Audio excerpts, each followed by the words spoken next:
નમસ્કાર દોસ્તો, આપણી યુટ્યુબ ચેનલ સરકારી યોજનાની માહિતીમાં આપનું હાર્દિક સ્વાગત કરું છું। આજનો આપણો ટોપિક છે નમો લક્ષ્મી યોજના। તો આ યોજના હેઠળ ધોરણ 9, 10, 11 અને 12માં ભણતી દીકરીઓને કુલ 50,000 રૂપિયાની સહાય આપવામાં આવશે। યોજનાનો હેતુ સ્ત્રી સાક્ષરતા વધારવી અને દીકરીમાં શિક્ષણનું પ્રમાણ વધારવું।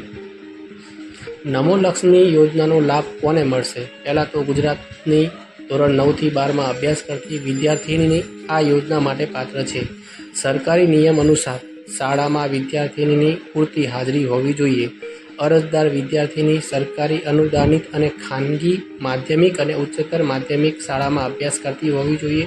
અરજદાર વિદ્યાર્થીના પરિવારની વાર્ષિક આવક 6 લાખની કે તેથી ઓછી હોવી જોઈએ। નમો લક્ષ્મી યોજના માટે કયા કયા ડોક્યુમેન્ટ જોઈએ? તો વિદ્યાર્થીનું આધાર કાર્ડ, માતા પિતાનું આધાર કાર્ડ, શાળાનું આઈ કાર્ડ, શાળાની માર્કશીટ, આવકનું પ્રમાણપત્ર, બેંક ખાતાની વિગત, અરજદારની માતાનું બેંક એકાઉન્ટ, જન્મ પ્રમાણપત્ર।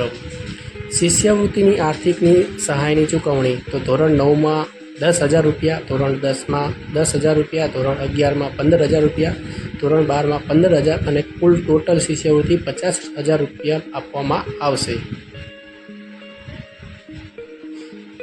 કેવી રીતે અરજી કરવી? તો પાત્ર વિદ્યાર્થીનીઓએ ગુજરાત સરકારની નમો લક્ષ્મી યોજના માટે જાતે અરજી કરવાની જરૂર નથી।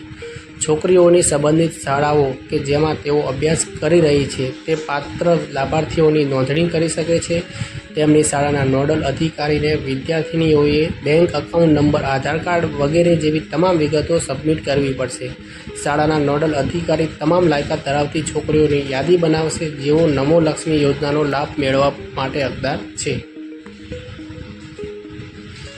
પછી નોડલ અધિકારી નમો લક્ષ્મી યોજનાનું ઓનલાઈન અરજીપત્ર ભરીને વિદ્યાર્થીનીઓની વિગતો દાખલ કરે છે। ત્યારબાદ છોકરી વિદ્યાર્થીઓના લાભાર્થીઓની યાદી વધુ ચકાસણી માટે શિક્ષણ વિભાગને મોકલવામાં આવે છે।